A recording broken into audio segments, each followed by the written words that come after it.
Join me as we travel the country and explore licensing to see what it means for the everyday worker.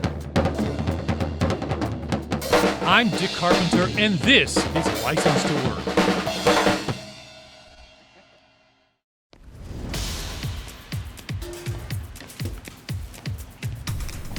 Occupational licenses are often justified out of concern for public health and safety. Restaurant cooks are almost entirely unlicensed, yet the public health and safety implications of preparing food for paying customers are pretty obvious. Why are cooks unlicensed? Because there's a different way to protect health and safety that's just as effective, but not nearly as restrictive as licensing. Inspections. To ensure public health and safety, municipalities routinely inspect restaurants instead of imposing onerous licensing on food preparers, waitstaff, and dishwashers. This more effective and efficient alternative to licensing is not limited to restaurants. Many licensed occupations could also be regulated by far less restrictive means while still protecting public health and safety. In fact, there's a whole menu of alternatives to licensing. These range from market mechanisms involving no direct government intervention to regulatory alternatives that, though they involve government, do not stand as barriers to entering occupations as licensing does. Here are some of the more prominent ones.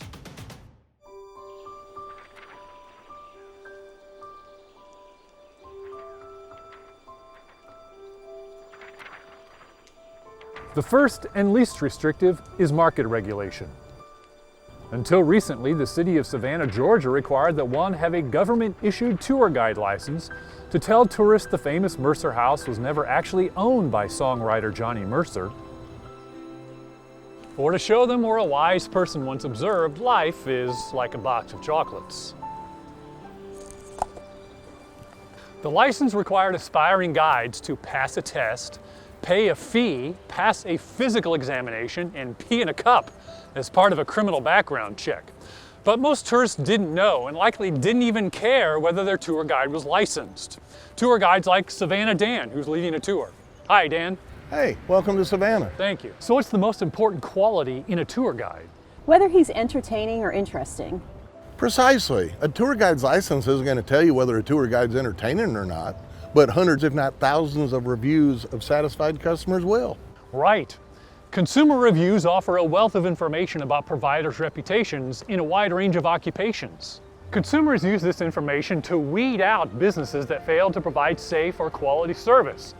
Companies with poor reputations either improve or go out of business.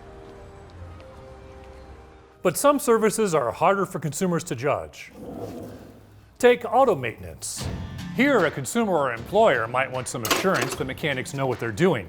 For that, there's voluntary private certification, which has worked effectively for years in the auto maintenance industry.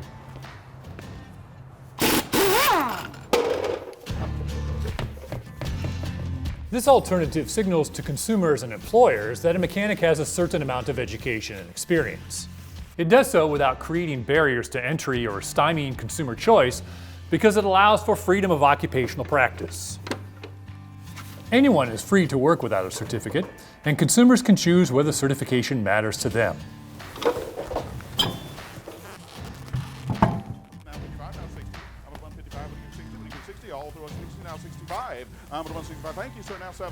The next alternatives have some form of government involvement. As we discussed earlier, inspections are pretty common, but mandatory bonding or insurance is another. We've come here to an auction to talk to an expert. Wooden statue painted by Mandy Warhol. Who's starting out with a $50 bid? 50, now 55. I'm going to 55, would you get 60? 65, now 70. I'm going to run 70, would you 75, now 80. I'm going to 75. Excuse me. 80 to the man with the question. How would you describe mandatory bonding or insurance? Glad you asked, sir. B&I allows consumers to get their money back or their damages. 90, now 95. I'm going to 95, but who's going to give that $95 bid where? 95, now 100. I'm going to run some states use B&I in lieu of licensing. 5, now 10. I'm going to run 5, would you give it 10, would you give 10, please? What? 110, now 15. I'm going to run 10, I'm going to run 10, would you give me 15? I'm going to run 10, would you 15? California relies upon bonding, even though 29 states force us to be licensed. 20, would you give 20, would you give 20? 20, now 25. Bonding protects you, sir, but allows us to be free from the burdens of licensing. In other words, bonding or insurance are often better options than licensing. Yes, sir, and I sold it to the man asking all the questions. Even jobs like this can be regulated with alternatives to licensing.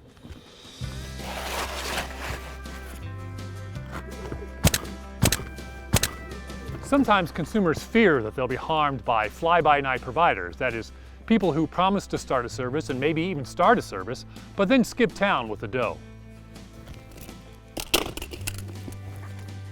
This risk can be addressed through registration, such as what Kansas requires of roofing contractors. With registration, service providers must notify state officials of their name and contact information before they can begin work. The simple act of registering with a state ensures that service providers can be found if necessary. The idea of registration may also deter bad actors. A final alternative is state certification, such as certified interior designer.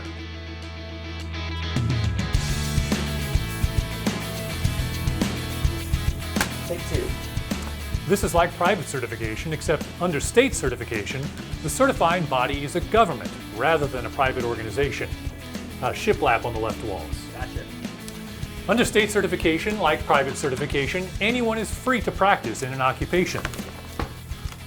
Let's do subway tiles on the backsplash. You got it, boss. The key difference is that under state certification, only those who have completed prescribed requirements are allowed to use a designated title. California, for instance, restricts the use of the title Certified Interior Designer only to those who have completed several years of schooling and apprenticing and passed an examination.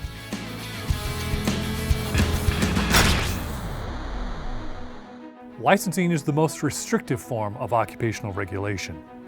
It should only be used when no other tool will do, when there's real proof of harm that can't be mitigated by a less restrictive option. Too often, occupational regulation results from economic protectionism, from special interests trying to use government power to shut down competition. And that leads to a host of ills, from fewer jobs to higher prices, and it tramples on the fundamental American right to earn an honest living. Instead, lawmakers should demand evidence. They should only impose regulation upon proof of a real problem, and even then, they should look for the least burdensome, most targeted tool to solve that problem. Click on the report icon to read more about alternatives to licensing.